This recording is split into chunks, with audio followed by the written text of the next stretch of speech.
Pak Menteri, Nabi pernah ditanya, Nabi Muhammad SAW, ya Muhammad, untuk apa engkau hadir di dunia ini? Allah menghadirkan engkau di dunia untuk apa? Mencerdaskan kehidupan bangsa? Bukan. Tapi apa tujuannya? Liutammimal makarimal akhlak. Memperbaiki akhlak manusia. Nah, oleh karena itu tepat sekali ketika kita berbicara soal akhlak di kementerian ini. Sebab kenapa? Inilah kementerian yang sangat memudahkan pegawainya masuk surga. Benar. Karena kata Nabi, fakir miskin dengan aku itu, fakir miskin dengan saya itu seperti dua jari ini. Tidak bisa dipisahkan, dekat sekali. Fakir miskin dengan aku, dekat sekali. Maka orang yang menangani fakir miskin itu pasti dekat dengan Nabi. Tapi ingat, dekat juga dengan neraka. Oleh karena itu, maka diperlukan akhlak. Salah satu akhlak itu bersyukur atas segala nikmat yang Allah berikan. Nah, hari ini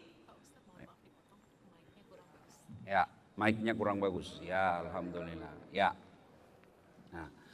Nah, Ibu Bapak, saudara-saudara sekalian, salah satu akhlak baik itu bersyukur. Bahasa Indonesianya berterima kasih. Segala sesuatu pemberian Allah, yang mana pemberian itu memang kita inginkan, itu disebut nikmat. Saya ulangi, segala pemberian Allah, di mana memang pemberian itu kita mau, disebut nikmat. Pak Menteri mimpin kementerian ini mau selamat, dan anggarannya betul-betul tepat sasaran, itu nikmat 1 tahun kepemimpinan Pak Menteri. Nikmat. Ada juga pemberian Allah, Allah kasih tapi kita tidak mau, Allah kasih. Namanya musibah. Tidak ada orang mau kena banjir, Allah kasih musibah. Tidak ada orang mau kena kebakaran, Allah kasih musibah. Nah, ini yang kita akan kemukakan dulu. Nikmat dengan musibah. Satu nikmat. Kementerian kita ini, terutama pegawainya, ASN-nya, mesti bersyukur. Keterlaluan pegawai negeri Kementerian Sosial kalau tidak bersyukur. Umumnya pegawai negeri. Kenapa Ustadz? Coba lihat dampak COVID. Pegawai negeri tidak dikurangi gajinya. Tunjangan tidak dikurangi. Bahkan jam kerjanya yang dikurangi. Coba lihat pegawai perusahaan yang lain. Hah? Mereka dikurangi gajinya. Ditambah jam kerjanya. Salah satu penerbangan, saya ini tiap hari naik pesawat. Ustadz, PHK, dirumahkan. Saya bilang, kau masih bersyukur, masih dirumahkan. Daripada dikuburkan. Ya. Tapi kasihan, jam kerjanya ditambah, gajinya dikurangi. Kalau kita pegawai negeri, mana ada dikurangi gara-gara COVID? Jam kerja kita yang dikurangi. Maka keterlaluan kalau tidak bersyukur. Coba, transportasi sudah tidak keluar. Pembeli bensin sudah tidak keluar. Tidak kena macet. Kerja di rumah, apa gaji dikurangi? Tidak. Maka bersyukur. Gimana cara bersyukurnya? Kalau kita orang Islam, yang pertama bersyukurnya dengan mengucapkan hamdalah. Alhamdulillahi Rabbil Alamin. Yang kedua cara bersyukurnya tidak cukup dengan kalimat hamdalah. Perbaiki kerjamu bos. Sudah Pak Menteri kita ini alhamdulillah. Saya dengar-dengar cerita kuat bekerja. Masih muda. Dan kuat bekerja. Alhamdulillah. Soal proyek beliau tidak urusin. Yang penting kerja yang baik. Nah, cara bersyukurnya kerja yang baik. Alhamdulillah, kesyukuran kita lagi, Bapak ini gampang masuk surga. Kok bisa gampang masuk surga? Bapak ngurusi fakir miskin. Tapi ingat, Pak Menteri, saya selalu bilang begini sama pejabat, sama Kapolri, sama Menteri, sama Gubernur. Keliru pejabat kalau tidak memudahkan jabatannya masuk surga. Kok bisa Ustaz? Contoh, anggaplah kami ini ulama masuk surga, ngantri Pak. Kenapa ngantri Ustaz? Berapa ulama di Indonesia? Kalaupun dipanggil kan ngantri. Ulama Timur Tengah, ulama Jawa Barat, ulama Sulawesi, ngantri Pak. Tapi menteri sosial cuma satu di Indonesia, Pak. Tidak perlu ngantri Bapak masuk surga. Mana ada ngantri? Menteri sosial cuma satu di Republik Indonesia. Gampang masuk surga Pak. Tapi ingat, ketika keliru, gampang juga dia didapat. Mana kiai? Kiai mana Pak Tuhan? Cari itu kiai dari Timur Tengah. Dari Timur Tengah berapa? Dari Jawa Timur berapa? Dicari susah. Tapi begitu dibilang, mana Menteri Sosial Republik Indonesia? Itu Pak Ari Batubara. Tapi apakah Allah melarang kita jadi pejabat? Tidak. Pak Menteri, saya selalu bilang begini. Bapak pejabat lebih baik paksa anak buahnya masuk surga daripada mereka sukarela masuk neraka.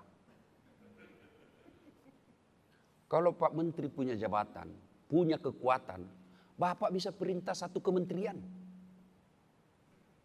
Kalau saya cuma katakan, ayo mari bersedekah, mari bantu fakir miskin. Pulang dari khotbah, dia berhenti. Dia lupa lagi itu ajaran agama. Tapi kalau Bapak langsung eksekusi, tolong situ. Ada panti asuhan, bantu di situ. Jadi Pak, jadi. Kenapa? Bapak punya kekuasaan. Tolong di situ. Perbaiki, renovasi itu rumah fakir miskin di situ. Bapak, jadi. Kalau saya, tolong bantu di situ, selesaikan rumah. Ada bilang orang, siapa kau Ustaz? Maka keliru ketika ada orang tidak memudahkan jabatannya masuk surga. Pak Dirjen, misalnya muslim, sholat berjamaah. Assalamualaikum warahmatullahi. Assalamualaikum warahmatullahi. Ngomong, Pak, mana itu Bapak ini? Tidak pernah saya dari masjid ini. Berapa tahun sudah kita di sini, tidak pernah saya dapat berjamaah. Aju ngomong, kau dicari sama Pak Dirjen. Besok Pak, jam 12 duhur, jam 11 sudah ada itu di sana di masjid. Itulah hebatnya orang punya kekuasaan. Dan Allah tidak melarang. Allah tidak melarang kita jadi pejabat. Bahkan Umar bin Khattab mengatakan, tidak mungkin kau bisa melaksanakan hak dan batil tanpa kekuasaan. Maka gunakan kekuasaan yang kita miliki untuk masuk surga. Siapa orang baik di antara kita, kata Nabi? Yang paling sholatnya paling bagus? Bukan. Yang tiap tahun naik haji? Bukan. Yang Senin Kamis puasa? Bukan. Sholat berjamaah tiap hari di masjid? Bukan. Lalu siapa orang baik, kata Nabi? Khairun nas anfa'uhum linnas. Yang paling banyak manfaatnya buat orang lain. Siapa orang paling banyak manfaatnya buat orang lain? Kita ini Kemensos. Begitu ada bencana banjir, apa ada KPK di situ? Mensos dulu yang ada di situ, Pak. Ayo. Begitu ada kebakaran, apa Kementerian Agama ada di situ baca khutbah? Enggak, Pak, Mensos. Coba, KPK urusan kalau Bapak salah gunakan anggaran. Tapi saya kira keterlaluan Pak kita kalau masih mau menyalahgunakan, Pak. Kita umat Islam, selalu kan ketika kita sholat baca, inna sholati, itu setiap sholat dibaca itu. Inna sholati, wa nusuki, wa mahyaya, wa mamati, lillahi rabbil alamin. Sesungguhnya hidupku, matiku, ibadahku, sholatku, saya serahkan segalanya kepada Allah. Berarti ini aplikasinya, prakteknya dalam kehidupan kita bekerja ikhlas. Itu ikhlas, luar biasa penghargaan Allah. Kalau Pak Menteri bilang begini, Dasat, kau kerja ini ya, soal honor saya punya urusan. Maka saya paksi maksimal kerja saya, Pak. Kenapa? Saya belum tahu nilainya, maka saya akan bekerja dengan baik. Tapi kalau Pak Menteri, Ustadz kau kerja ini 10.000. Maka saya akan kerja seada-adanya. Nah, saya sudah tahu nilainya. Itulah ikhlas. Kalau Bapak bekerja di Kemensos hanya mengharapkan pujian dari Pak Menteri, capek Pak. Jangan cari muka sama Pak Menteri. Pak Menteri senang sama kita. Kalau istrinya Pak Menteri tidak senang, tidak jalan urusan Pak. Pak, cari muka sama Menteri, capek. Kenapa capek Ustadz? Contoh, ini penyakit manusia. 10 disuruh kerja. Kau kerja ini dia, 10. 9 yang benar, 1 yang salah, yang 1 dipersoalkan Pak. Goblok memang kamu ini. Sudah dikasih tunjangan, dikasih uang bensin, dijamin sopirmu. Ini kau tidak bisa kerja. 9 yang benar, 1 yang salah, yang 1 dipersoalkan. Itu manusia. Beda kalau Bapak mencari ridha Allah. Bapak 10 kerja, 9 1 salah. Yang 1 yang benar, ini yang Allah puji. Maka jangan cari muka sama menteri. Begitu ganti menteri, cari muka lagi. Capek kita cari muka. Maka itu yang disebut kerja ikhlas. Kerja ikhlas. Dan orang yang kerja ikhlas bukan cuma dapat gaji tiap tahun, tiap bulan, tapi dia dapat janji surga. Tapi kalau Bapak bekerja, cari muka, kejar golongan dan gaji, di akhirat nanti, ya Allah, mana pahalaku ngurus fakir miskin 30 tahun. Allah berfirman, kau bohong.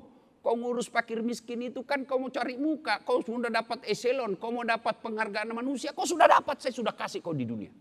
Sekarang kau tidak dapat apa-apa. Maka orang Kementerian Sosial mestinya mengedepankan bekerja lillahi ta'ala. Dan orang yang bekerja lillahi ta'ala insya Allah aman dari KPK.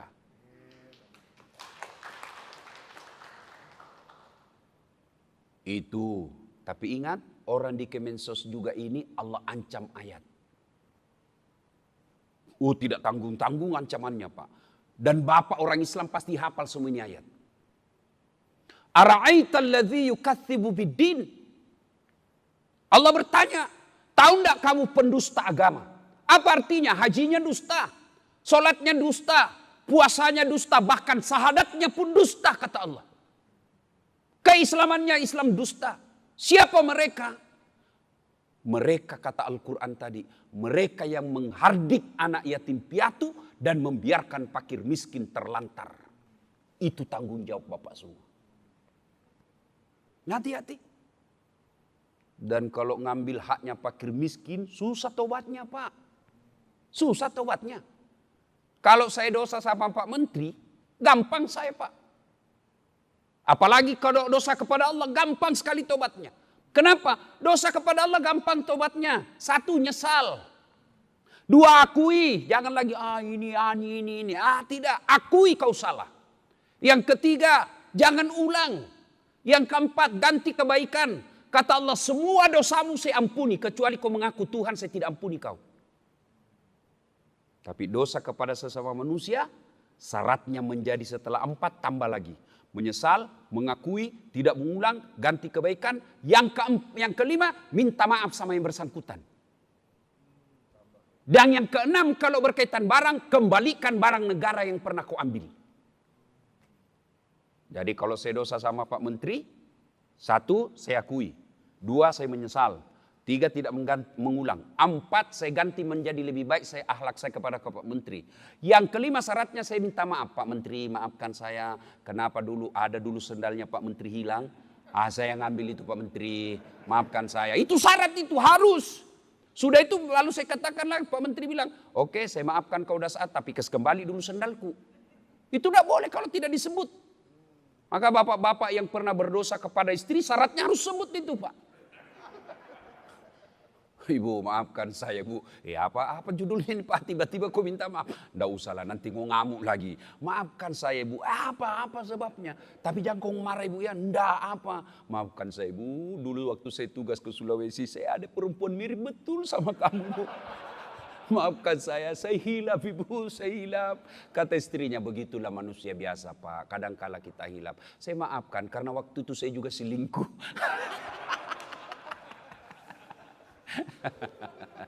Tiba-tiba saya pernah selesai ceramah gini, Pak Menteri ada yang ngomong sama saya, masalah ini ceramahnya Pak Ustadz. Kenapa? Saya pernah selingkuh sama tetanggaku Ustadz. Suaminya tentara. Terus jadi saya sebut nanti, saya bilang jangan, nanti kok ditembak. Itu kalau syaratnya berkaitan dengan barang, kalau Bapak mau bertobat, setelah kita sampaikan syarat berikutnya, kembalikan barang yang pernah Bapak ambil. Ya bayangkan. Dan kalau tidak dikembalikan, itu barang yang pernah kita ambil, ini rukun iman Pak. Ini tidak bisa diakali, tapi iman yang bicara. Syaratnya kata Nabi, barang kalau kau tidak kembalikan sebelum kau wafat, maka barang yang pernah kita ambil, disuruh pikul di padang mahsyar kelak. Ah, lewatlah pegawai honor. Di samping kita, pantas hilang meja di kantor. Ternyata Bapak yang ambil. Maka yang pernah ngambil barang-barang Kemensos, kembalikan besok Pak. Benar Pak, kembalikan. Selama tidak dikembalikan, selama itu tobat tidak diterima. Wah, itu kalau meja Pak. Gimana kalau ngambil duit 2 miliar?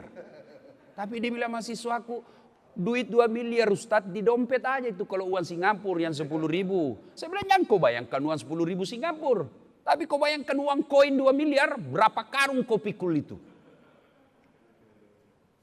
Semestinya ini semua tidak akan terjadi ketika akhlak kita baik. Akhlak kita baik. Nah, kemudian akhlak yang kedua. Hilangkan rasa sombong.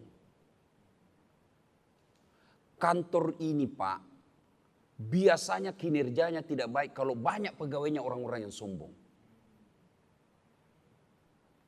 Dan orang sombong itu sangat potensial memecah persaudaraan. Apa itu sombong? Apakah sombong Bapak berpakaian mahal? Belum tentu.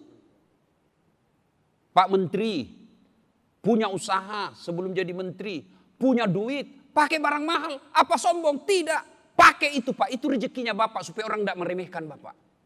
Pakai. Allah tidak melarang, itu rezekimu dah saat pakai. Lalu apa itu sombong? Kata Nabi 2 sifat sombong itu karakternya. 1, menolak kebenaran, nganggap remeh orang lain. Jadi Bapak pakai baju krokodil. Yang katanya kalau asli kepalanya menghadap ke dalam. Kalau palsu kepalanya menghadap keluar. Jadi buaya darat. Apa sombong? Tidak. Bapak pakai jam tangan Rolex. Apa sombong? Belum tentu. Lalu kapan Bapak sombong? Ketika Bapak pakai barang mahal lalu meremehkan pegawai yang murah. Security. Kau tahu ini jam saya 300 juta. Kamu pegawai honor security. Tidak bisa kau beli. Sombong. 2, apa sombong? Menolak kebenaran. Mentang-mentang anak muda. Kan di kantor seperti ini kan kadang-kala ini orang tua. Tiba-tiba protes sama Pak Menteri. Apa? Kami ini sudah 15 tahun jadi pegawai tidak dipromosi. Itu anak muda baru 2 tahun sudah promosi. Benar Pak, ini baru 2 tahun tapi otaknya Pentium 4. Prosesornya cepat loading. Bapak 15 tahun tapi otaknya Pentium 1, lambat loading.